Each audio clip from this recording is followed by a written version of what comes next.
Right. So welcome back, everybody. We're diving deep today. And, we love to uncover these sort of like hidden tactics. And today we've got one it's a legal strategy, but let's just say it's a little, controversial. It definitely raises some eyebrows. It does. It does. We're talking about deny, defend, depose. Patchy, right? And there's a certain ring to it.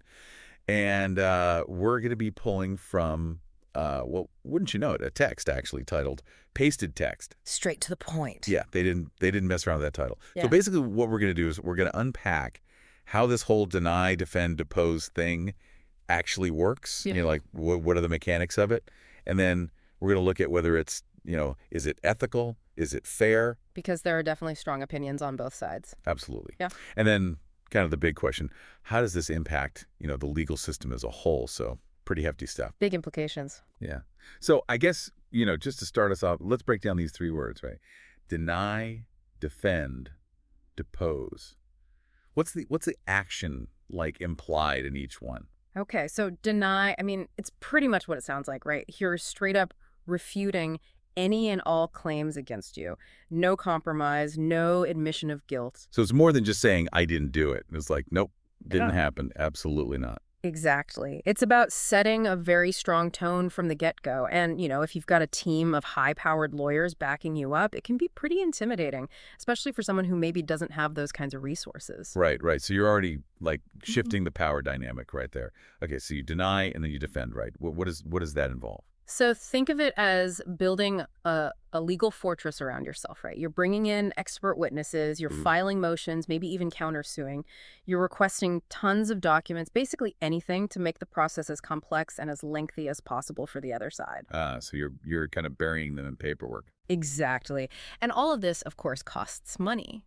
Lots of money. Which not everyone has. Yeah. Okay, so then we get to the depose part. And this is where the pre-trial interviews come in, right? Yeah, those depositions. And they can be brutal.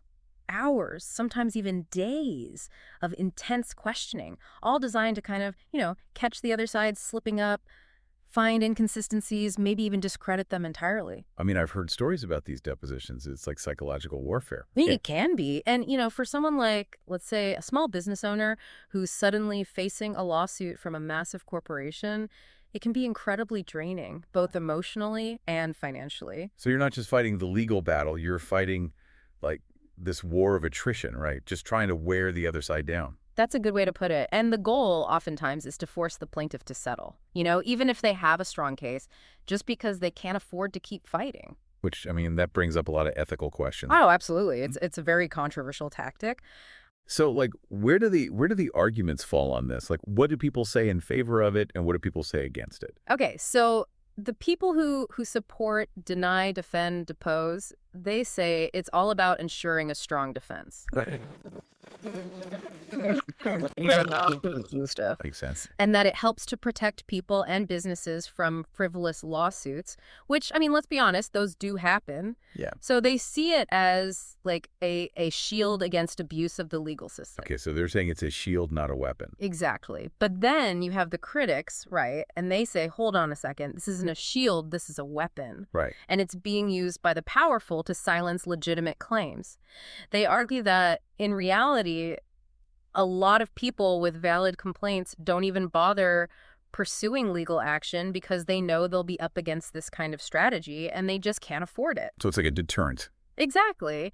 And, it raises the question, how many cases with real merit are being swept under the rug because of this? So it's like this whole problem of access to justice, right? Like, if you can't afford to play the game, you don't get to play. Exactly. It really highlights the imbalance of power within the legal system.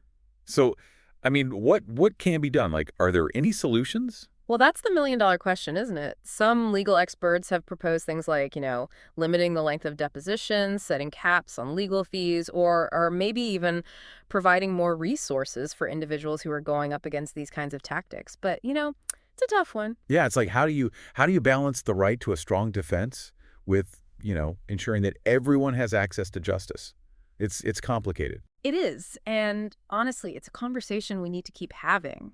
The legal landscape is constantly changing, and we need to make sure that the system is fair and that it works for everyone, not just for those who can afford the best lawyers and the longest depositions.